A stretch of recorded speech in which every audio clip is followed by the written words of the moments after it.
Hello everybody, and welcome back to my SP2 channel. This is going to be all about VSEPR model. We're going to be looking at the little bit on the kind of introduction for this model, the electron domain, and the geometry of our molecules and how we can determine the shapes of the molecules. And then there's going to be a couple of practice for you, just like always at the end. Okay, so starting by the introduction. So if you think about your Lewis structures, all we have is only the 2D representation of the molecules and not their actual 3D shapes. And therefore, we are using a different model known as VSEPR to determine the true geometry of our molecule. Now, what is this VSEPR?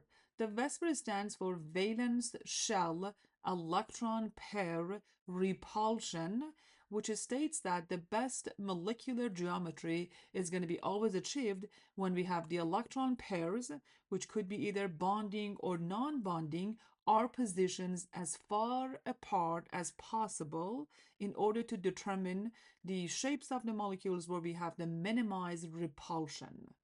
Okay? Now, the VSEPR theory is based on the concept of electron domains, which is going to be both including the bonding pairs, those that are being shared between the two atoms, or the lone pairs, and those are your non-bonding electrons. The special arrangement is going to help us to determine the actual 3D shapes of the molecule, which is going to be very important for understanding of their chemical reactivity and how they are interacting and how they are proceeding in our chemical reactions. So let's talk about electron domains and geometry. So if I have two groups of electrons or two electron domains, you can think about them as these two bonds here, where we try to like maximize the distance between them. So the angle is going to be 180 degree. That is going to give us our linear geometry. If you have three groups of electrons, then the arrangement is going to be something like this, where we have a bond angle of 120 degree, which is going to be our trigonal planar. So we're still on the plane, right? But if you're adding more and you get to 4, then we no longer have a planar geometry. Now, if I have 4, this will be my tetrahedral electron domain geometry, where the bond angle is going to be 109.5 degree. Okay, make sure that you remember this 0.5 because that is the exact value, right? Now, if you have 5 groups of electrons, then it's going to be a little bit more complicated. We call that a trigonal bipyramidal. And depending on what two bonds you're looking at, you might have a 90 degree or 120, right? And the last one is where we have 6 groups of electrons or 6 electron domains, where we have an octahedral shape, where pretty much all the bond angles are going to be 90 degree. So make sure that you know, with respect to your electron domains, what is going to be the name of your electron domain geometry, right? So know the names as well as the bond angles. Okay, perfect. Now, let's go a little bit deeper in our discussion for the shapes of the molecules. Remember, we said for two electron domains, there's only one possibility, right? You're going to get two bonding domains, right? Two groups of electrons that are bonding, and we're not going to have any non-bonding. That's like impossible, right? So there's only one option. That's a linear geometry. And the best example is something like CO2, carbon dioxide, right? Okay, now look at the next page. When you're looking at the 3 groups of electrons, and most of them that are higher than that, right? Now we are dealing with a slightly different situation. So we already mentioned that we have a trigonal planar electron domain geometry. That is still true, okay? Now, if all of them are bonding domains and I don't have any non-bonding, then I'm going to have the perfect trigonal geometry. A very good example is BF3. But if you have the 3 electron domains, but only 2 of them are bonding, and one of them is a non-bonding pair of electron, then the story is going to be very different.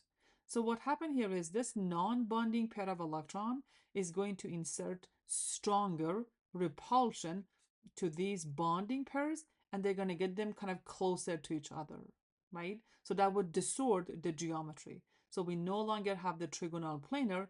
Instead, we have bent geometry. The very good example is this polyatomic anion, NO2. Okay. Now, for the cases that I have four groups of electrons, we're going to have a longer story for you, okay? If you don't have any non-bonding electrons and all of them are bonding, we already know that this must be your tetrahedral geometry, right? And the perfect example is your methane, which is CH4. Now, if you have three of them bonding, but one of them is non-bonding, this is going to be known as your trigonal pyramidal. Look at the shape, it's like a pyramid. And again, that is mainly because we have a stronger repulsion between your non-bonding and all of these bonding pairs. Ammonia is a very good example for trigonal pyramidal. Now, if I have two of them bonding and two of them non-bonding domains, then again, we're going to have bent geometry, right? And the best example would be water, right? So all three of these molecules, methane, ammonia, and water, they all have tetrahedral electron geometry domain, but they're going to have different molecular geometry as a result of having different number of non-bonding domains. I hope that makes sense to you. Okay, so let's take a look at a couple of practice. Okay, so here it says use the VSEPR model to predict the molecular geometry of these two molecules.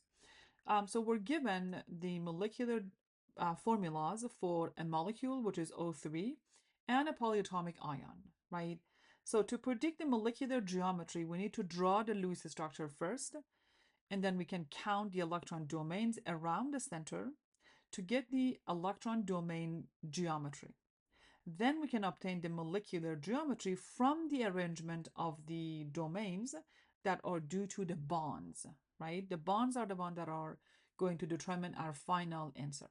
So I'm going to look at oxygen here, or sorry, not oxygen, O3 here, which is ozone. And I have my Lewis structure. Let's draw that. You've got a double bond here. And I'm going to put all of my non-bonding electrons. And you got to be patient with me, right? So that's one geometry. I can also have some sort of resonance. And I can move my pi bond, which is going to give me a double bonded OO on the left. And then the other one is going to be a single bond. And again, I need to always put my electrons around. There you go. So here's my Lewis structure. Now, if you look at your center, you've got a 3 electron domain, right? Because we have a double bond, which count as one group of electron. You've got a non-bonding pair, and you also have a single bond. And if I have a 3 electron domains with non-bonding, it's going to give me a bent geometry, right? So this is going to be my final answer. There you go. Cool. Now, the next one is going to be what I have for you on the next page for the SNCl3. Okay, so follow me on the next page. So I've got SNCl3, and the overall charge is also -1. If you look at the Lewis structure, we're going to have the Sn as the center. They're going to be 3 single bonds. We also have a pair of electrons, right? You can also put all of your chlorine with their electrons. There you go. Thank you for being patient with me as I am drawing these and putting all of these dots. And a quick reminder, you can use the square bracket around the molecule to present the overall charge, right? And you can put the overall charge on the top right corner. So that will be a negative charge here. So as you can see, you've got a 4 electron domains for your Sn. There are 3 single bonds, and we also have 1 pair of electron, which is going to be a tetrahedral electron domains.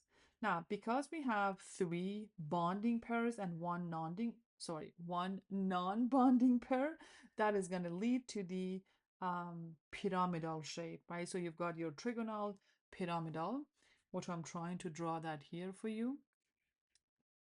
Don't forget about your pair of electron. There is one chlorine on the page, right? There is one of them that is into the plane, and there is the last one that is coming out of the plane. So this will be your trigonal pyramidal. Okay, cool, cool. Thank you very much for watching this video. If you like it, give it a thumbs up. If you want to share that with your friends, please do so. There are going to be a lot more coming up soon for this chapter. Take care of yourself, and bye for now.